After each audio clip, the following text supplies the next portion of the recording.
The boy rejected every rich woman and chose the poor maid instead and left his dad stunned. Picture this. A ballroom.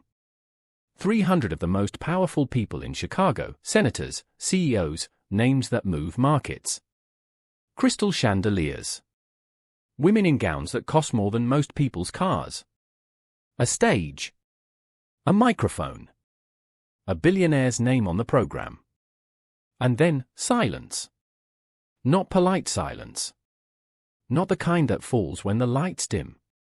The kind that happens when 300 sharp, calculating minds all stop at once because something is happening that none of them have a script for.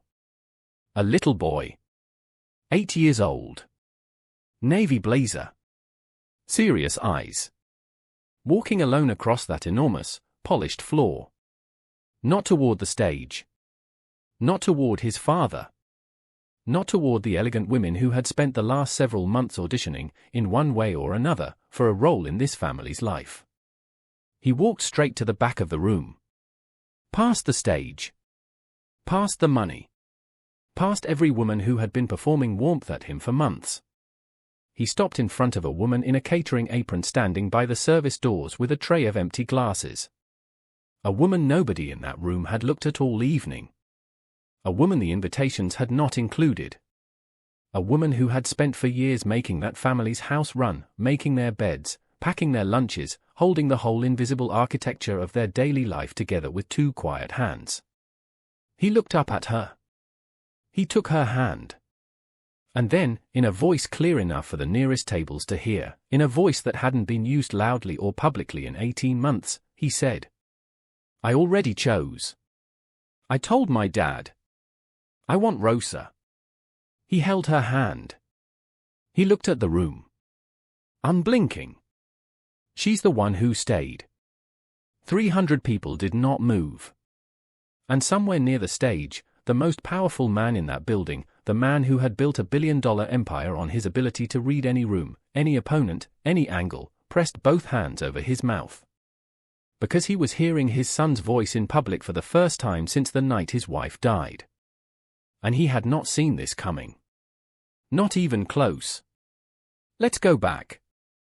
Because this story doesn't start in a ballroom. It starts the way most true things start, quietly, in an ordinary kitchen, on an ordinary morning, before anyone knew yet what was being built. Conrad Whitfield Sr. grew up in Rockford, Illinois. Not the glamorous part of the Illinois story. The part where your father drives a delivery truck and your mother does alterations out of the basement and you learn early that ambition is the only currency that doesn't run out. He counted everything carefully, hours, dollars, opportunities. He built a logistics software company in his late 20s, sold it for a number nobody in Rockford had ever said out loud, and used that foundation to build Whitfield Enterprises, a real estate development and investment firm that by the time Conrad was 42 had reshaped 3 city skylines and put his name on the cover of Midwest Business Quarterly 2 years running. He was the kind of man who never stopped. Who checked his phone at 11 p.m. and answered emails before sunrise and built every room he walked into around his own center of gravity because that was the only way he knew how to operate. What softened him, the only thing that ever really had, was Eleanor. Eleanor Ashby Whitfield. A landscape architect from Indianapolis who could see what a neglected thing might become if given enough time and water and quiet. She remembered. Their dry cleaner's daughter's birthday. She kept every plant alive. She made their Lincoln Park house feel like a home instead of an address. She was also the one who, when their son was born, looked at Conrad across the hospital bed and said with complete certainty, "This one's going to be the best of both of us. You watch." She was right. She just didn't get to watch long enough. A driver ran a red light on Michigan Avenue. A Tuesday afternoon. Eleanor was on her way home from a project site. Conrad got the call at 3:47 p.m. He never went back to that conference room. He had the whole floor remodeled 6 weeks later. His CFO thought it was a renovation. It was not a renovation. Ethan was 7 when his mother died. He turned 8 3 months later. Conrad threw him a birthday party, bounce house, magician, 19 kids from his class.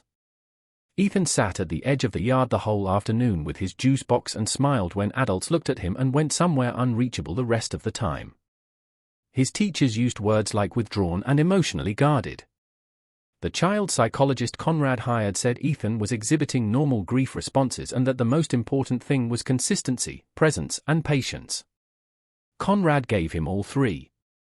Imperfectly, earnestly, with a low hum of inadequacy underneath, because he was a man who had never failed at a problem in his life, and he was failing every day at the only one that mattered.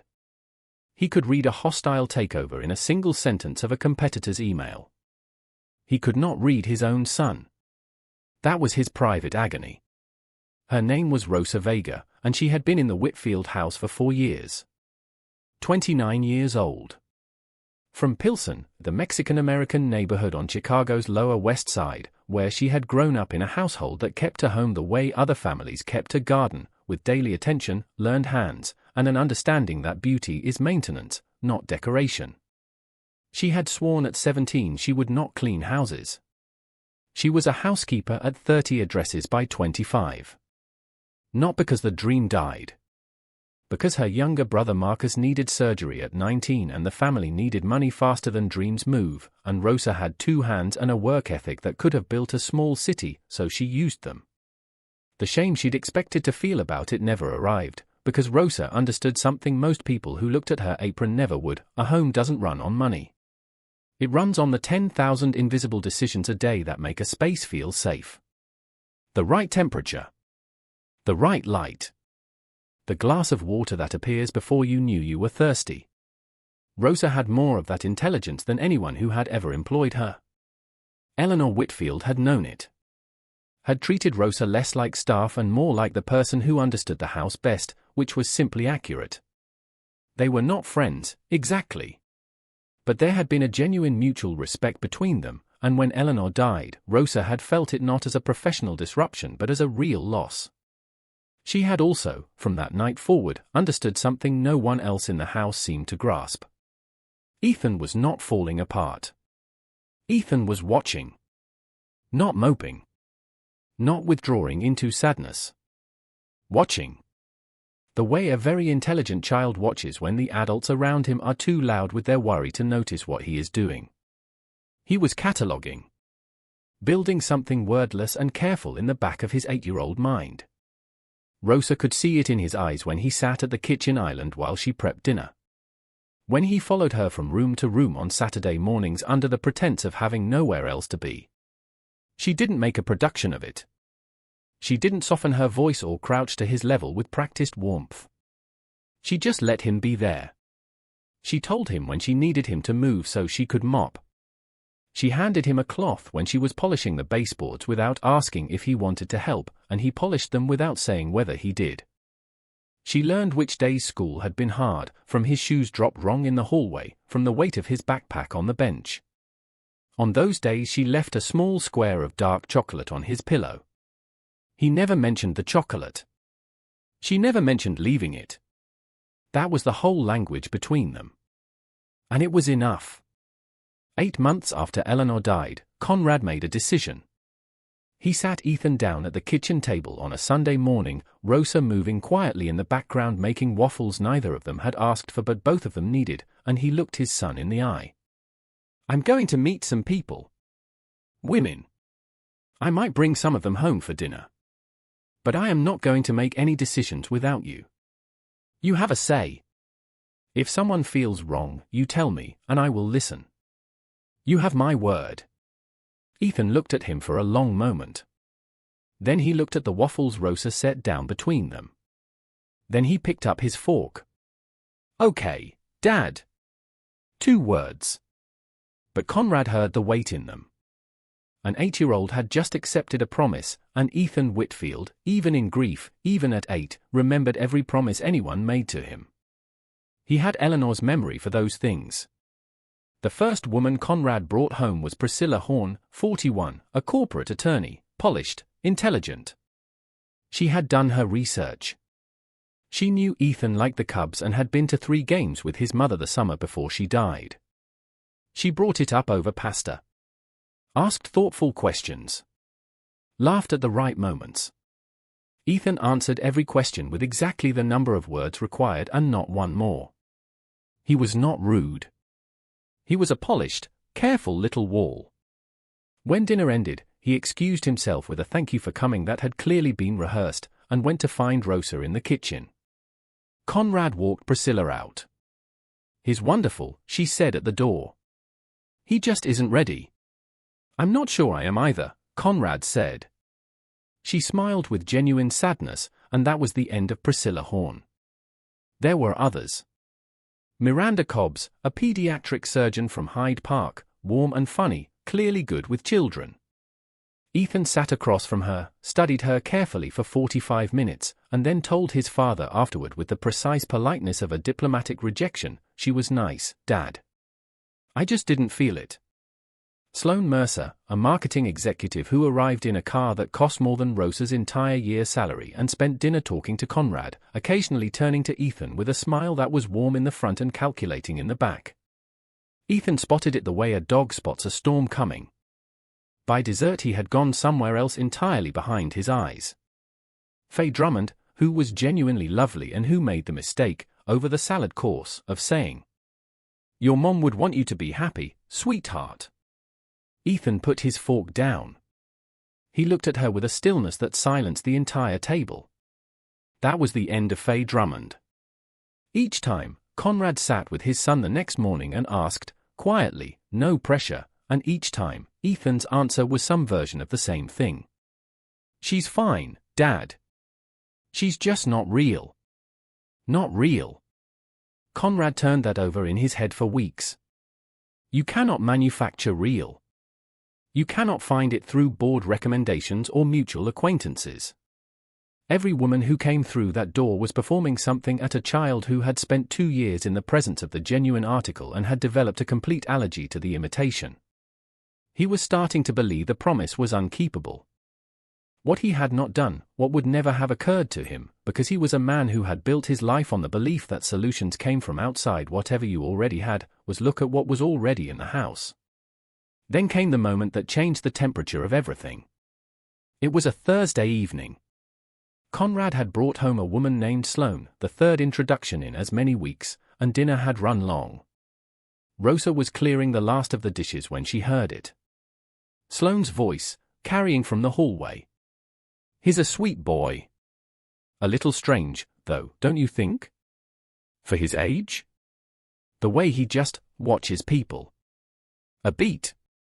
I think he needs more socialization. Less time with the help."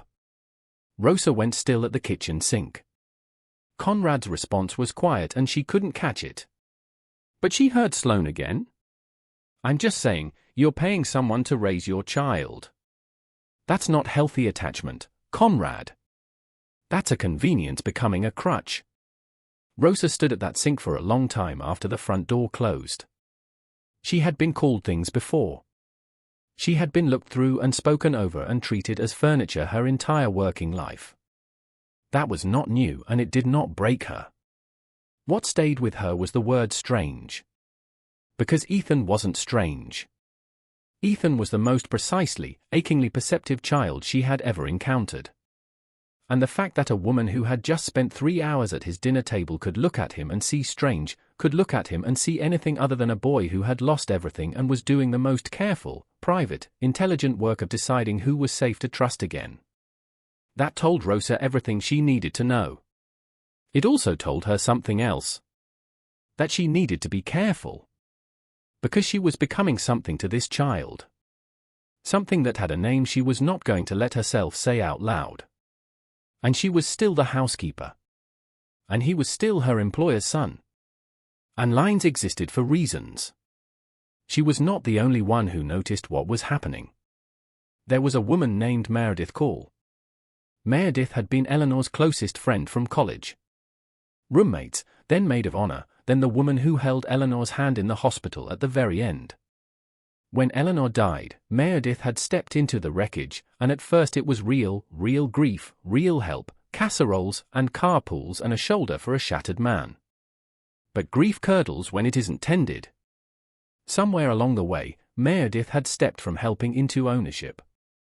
She had come to believe, truly, deeply believed it, that no one alive had a better right to the family Eleanor left behind than the woman who had loved Eleanor most. That she was, by some law deeper than law, meant to finish what her friend had started. She was worse than a fortune hunter. A fortune hunter you can name. Meredith was something harder to argue with. She used a dead woman as a key to a living family.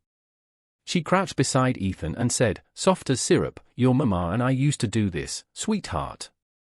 She looked at him with eyes aimed past him, at someone who was no longer there. She said your mother would want the way people say grace before a meal, automatically, as entitlement dressed up as devotion. Ethan understood it with the bone-deep clarity of a child who is being used and knows it and cannot yet find the adult words. He filed it in the ledger. Meredith, meanwhile, had noticed Rosa. Not because Rosa had done anything. Because Ethan had not done anything, had not warmed to a single woman brought through that door, and yet he sat at the kitchen island every afternoon and talked to the housekeeper about nothing and everything, easy and unguarded in a way Meredith had never once seen him be with her. One afternoon, Meredith found Rosa alone in the laundry room and stood in the doorway with a smile that was kind in the way a closed fist is kind. You're wonderful with him, Meredith said. Ethan. You're clearly a warm person. Rosa folded a shirt. Thank you. It must be hard, Meredith continued, in your position. Getting attached. These families, a small sigh, they move through phases. Staff changes. It's normal. I just hope Ethan doesn't have to go through another loss when the time comes for Conrad to restructure things. Rosa looked up. Meredith's smile held.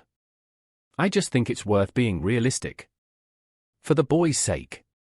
He's already lost so much. Don't you think? She left without waiting for an answer. Rosa stood in the laundry room for a long moment. Then she went back to work. She said nothing to Conrad about it. But 3 days later, when Ethan came home from school with his backpack dropped wrong and that particular flatness in his eyes that meant something had happened, Rosa didn't ask. She just handed him the cloth and pointed at the baseboards and they worked in silence until Ethan said, Owen Pratt called you the maid today. Rosa kept polishing. I am a housekeeper, technically. He said it like it was an insult. People do that sometimes. I told him you ran our whole house and you were the smartest person who'd ever worked in it. Rosa stopped. He said that was a weird thing to say. It is a little weird, she said. It's true though. She looked at him. 8 years old. Crouched by the baseboard with a polishing cloth, looking up at her with that steady, unblinking certainty. It's true, she agreed. She went back to polishing. But the thing that had been accumulating in her chest, the thing she had been managing carefully, containing behind clear professional lines, shifted a little that afternoon. Became a little harder to contain. What Rosa did not know, what she would not know for a long time, was what Ethan had heard 3 weeks earlier. He had been in his father's study. Not hiding. Just sitting in the chair by the window with a book open on his lap while Conrad was on the phone, because Conrad's study had good afternoon light and Ethan went where the good light was, and adults who treated him as a problem to be corralled rather than a person to be considered had never quite managed to break him of the habit. He heard Conrad say, I am not doing this on anyone else's timeline, Meredith. A pause. Because I made a promise to my son. And I keep my promises. Another pause. Longer. He has to choose. That was the condition. If Ethan doesn't want someone in this house, she doesn't come in this house. That's not changing. Conrad hung up. Ethan turned a page of his book. But in the back of his mind, in the careful, wordless ledger where he kept everything that mattered, something clicked into place like a key turning in a lock. He understood what his father had built. He understood what it meant. He understood exactly what the only key to that lock looked like. And he had known for a long time, in the way children know things before they have the courage or the occasion to say them, exactly whose hands it belonged in. He just needed the right moment. He was 8. He was patient. He had been practicing patience for 18 months. The Whitfield Foundation's annual gala was held in November at the Langford Hotel in the Loop, a fundraiser for early childhood literacy programs that had been Eleanor's cause before it became Conrad's inheritance of her causes. Rosa's cousin Beatrice ran a catering company that contracted with the hotel for large events. When Beatrice called 2 days before, short 2 servers and running on desperation, Rosa said yes because family is family and the event paid triple. She did not know it was the Whitfield Foundation Gala until she arrived and saw the name on the program at the service entrance. She stood at the door for 3 full seconds. Then she put on her apron and went to work. She worked the room the way she always did, invisibly, efficiently, a tray balanced and a room read. She stayed to the back, near the service doors. The kind of people at this event did not look at the servers. She saw Conrad near the stage. Composed, correct, the successful man doing what was required of him. She could see from 40 feet that it was costing him. She knew that face. She'd seen it over the kitchen island at 6 in the morning when he thought no one was watching. She did not see Ethan until she heard the room change. The frequency dropped. 300 conversations died at uneven intervals, the way a forest goes quiet before weather arrives. Rosa looked up. And there he was, walking alone across the floor. She turned to see what he was walking toward. There was nothing behind her but the service doors and a cart of empty glasses. By the time she understood, he was already there. He reached up. He took her hand. She felt the room on her like a physical weight, 300 pairs of eyes doing mathematics she did not want to be the answer to. She looked down at him. He looked up at her with those dark, serious eyes and said it plainly, without theater, the way Ethan said everything that mattered.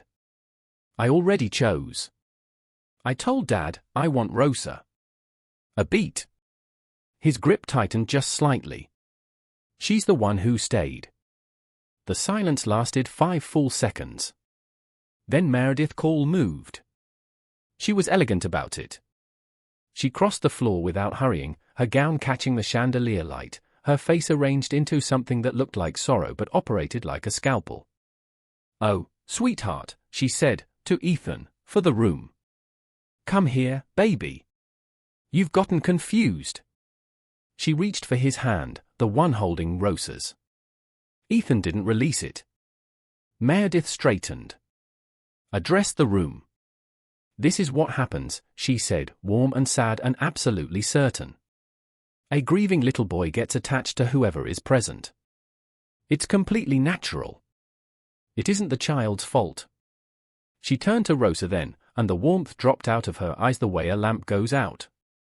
But it would be irresponsible for someone in a position of trust to take advantage of that attachment. To allow a vulnerable child to believe that. He's not confused. Rosa's voice was quiet. Completely level. The voice she used when she was most certain of something. He has not been confused once in the time I've known him. Meredith's smile held by sheer discipline. Rosa. You keep saying what Eleanor would have wanted. Rosa looked at her steadily. You've been saying it for 18 months. In this house and at this dinner table and now in this room. She paused. Every time you say it, you are speaking for yourself and using her name as the permission. Eleanor Whitfield wanted her son to feel safe. That's it. That is the whole of what she wanted for him. And this boy, she looked down at Ethan, just told 200 strangers who makes him feel safe. In public. Out loud. With no prompting from anyone. She let that sit. And you called it confusion. The room had gone very still in a different way now. Meredith's mouth opened. Rosa didn't wait for whatever was coming. She knelt to Ethan's level. Back to the crowd. Just the two of them, the way it always was. Hey, she said quietly. Look at me. He did. There was fear in it now, the fear of having done something enormous and not yet knowing whether it landed right. That was the bravest thing I have ever watched a person do, she said. You hear me? That was brave. His shoulders dropped half an inch. Are you going to leave? He said. She looked at him for a moment. Tomorrow morning. 7 o'clock. Kitchen. Cocoa. Promise? Same as every other morning. He nodded once, solemn and satisfied, the way he nodded when something had been settled. Rosa straightened. She smoothed his lapel with 2 fingers. She picked up her tray. She looked at Conrad, who had crossed the room without her noticing, who was standing very still with both hands pressed over his mouth and tears running openly down the composed face he had kept composed for 18 months, and she held his gaze for exactly 3 seconds. Then she walked through the service doors, collected her coat, and drove home to Pilsen. The story that circulated after the gala was the one Meredith made sure circulated. A clever housekeeper. A vulnerable child. A widower's fortune. An angle. A calculated play dressed up in a little boy's innocence. It was an ugly story, and it traveled fast the way ugly stories do. Rosa didn't fall apart over it. That was never going to happen. She went back to her shifts. She packed Ethan's lunch. She left the chocolate on the pillow. She did not need rescuing from anything, because she had been standing on her own 2 feet long before any of these people learned her name. But Meredith wasn't finished. 2 days after the gala, Rosa was picking up Ethan from school, Conrad was stuck in a meeting that had run 3 hours long, and Rosa was the backup, the same way she had been the backup 100 times before. She was standing at the pickup line with the other parents and nannies, Ethan's jacket folded over her arm, when she heard the voice. Meredith. Coming down the sidewalk with another woman Rosa didn't recognize, someone from that world, from that tier, the kind of woman who has a standing lunch reservation and a publicist on retainer. They were not trying to be quiet. They were not trying at all. Saw it with my own eyes. She works the catering circuit when she isn't cleaning his bathrooms. The other woman made a sound. Conrad is grieving, Meredith continued, smooth, uncertain and pitched to carry. He's not thinking clearly. Men like him, they get lonely, and whoever is standing closest becomes convenient. It's almost sad. A small pause. For him. Then she looked up and saw Rosa directly in front of her in the pickup line. She did not flinch. She did not lower her voice. She smiled, the same warm, performance-ready smile, and said it like she was being kind. Rosa. How good of you to fill in. That's exactly what Conrad needs right now. Someone to fill in. She said it the way you'd say it to a piece of furniture. Or a convenience. Or something you already know you're about to put back in the closet. Then she walked past. Rosa stood in the pickup line and did not move and did not let one thing she was feeling reach her face, because Ethan was going to come through that door in approximately 45 seconds and she was not going to let him walk into the wreckage of whatever that woman had just tried to do to her. She straightened her spine. She held his jacket. She waited. Ethan came through the door and spotted her immediately, his whole face doing the thing it did when he found the person he was looking for, and Rosa smiled at him and took his backpack and said good day or bad day the way she always did, and Ethan said medium the way he usually did, and they walked to the car. She never told him what had just happened. She never told Conrad either. That was not silence as weakness. That was silence as decision. She was not going to hand Meredith Call the power of being talked about in that house. She was not going to let that woman's cruelty become part of Ethan's world. But she drove home that evening and sat in her car in the parking garage for 4 full minutes. Someone to fill in. She thought about that for a long time. And then, on the 4th day, she went to Conrad's office and handed the building's front desk a sealed envelope. It was her resignation letter. She wrote it cleanly and without drama. She thanked him for 4 years. She said she hoped Ethan would be well. She said no explanation was necessary and none should be expected. She drove back to Pilsen and sat at her kitchen table and told herself she had made the right choice. The clean choice. The choice that protected everyone, including herself. Her phone rang at 9 that night. She didn't answer.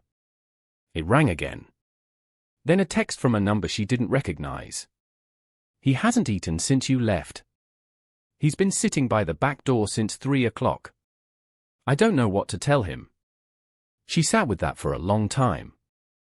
Ethan believed, for 4 days, that she had left him. He didn't say so.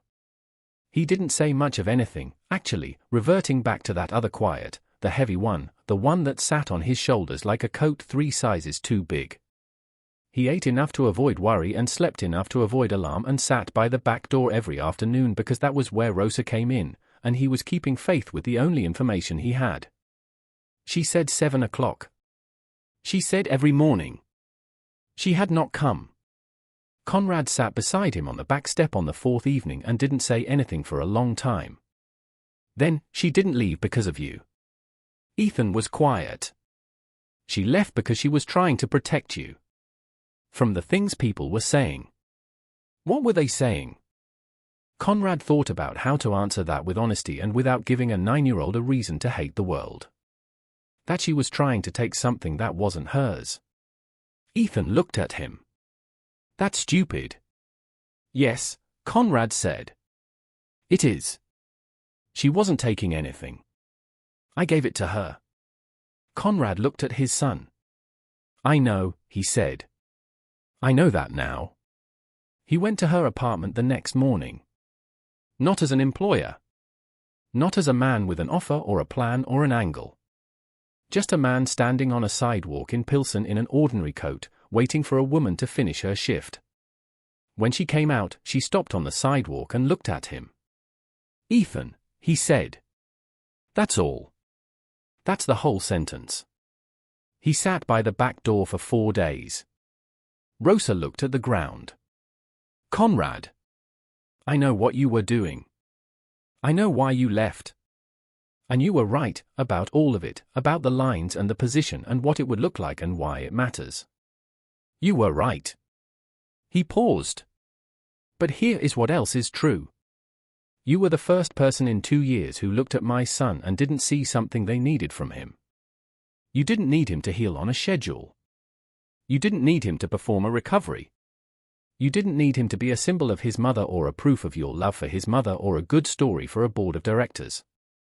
He stopped. You just let him be a boy. Rosa didn't say anything for a long moment. I don't want to be a scandal, she said finally. I don't want to be the cautionary tale people point at. I know. And I don't want to be a prize. I don't want to be the thing a 9-year-old boy won for his father at a charity gala. I know that too. Then what are you asking me, Conrad? He thought about it. Answered honestly. I'm asking if you'd like to have dinner with me. Just dinner. And see what the next true thing is after that. With no timeline and no pressure and all the lines staying exactly where you need them to stay. She looked at him for a long time. Thursday, she said. There's a place in Pilsen. You won't be recognized. Leave the car at home. I'll come back to the house in the morning, she added. Ethan needs to know I didn't leave. Yes, Conrad said. He does. She turned and went back inside. He stood on the sidewalk for a moment in the November cold, and then he walked toward the train, and something that had been clenched in his chest for 2 years loosened by one small, significant degree. What followed was not a fairy tale.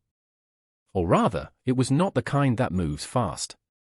Because the real ones never do. It was Thursday dinners in Pilsen, in a restaurant where nobody knew his name, where Rosa ordered in Spanish and the owner knew her grandmother's recipe for arroz con leche and the whole place felt like somewhere genuine, which was new for Conrad. It was slow conversations between two people who had both built careful lives and were learning whether there was room in those lives for another person's full weight. It was Conrad learning to do what Rosa had always done, showing up without needing the moment to mean something. Learning to let Ethan lead. Learning, after 42 years of being the smartest person in any room, that the most important intelligence is sometimes just steady, quiet presence. It was Rosa holding her 5-year notebook in one hand and testing a new door with the other, with the deliberate caution of someone who has seen what it looks like when women like her reach for things that weren't supposed to be theirs and miss. It was Claudette at Sunday breakfast, 3 months in, staring at her across the table. You are so far gone on this, man. That is not. Rosa. Silence. Okay, Rosa said. Fine. 6 months in, Ethan figured it out. Of course he did. He came to Rosa on a Saturday morning while Conrad was still sleeping, climbed onto the kitchen counter the way he always had, and said without preamble, "Are you and my dad doing something?" Rosa considered her options. "We're figuring something out." Slowly. He nodded like she'd confirmed a hypothesis he'd been sitting with for a while. "I picked you on purpose," he said. "At the gala. I want you to know that. People kept saying I was confused, and I wasn't confused. I heard what my dad said, the promise, about letting me choose. And I knew if I said it where enough people heard it, he'd have to keep his word." Rosa set down her spoon. "Ethan. I'd been waiting for the right time. You were the right person.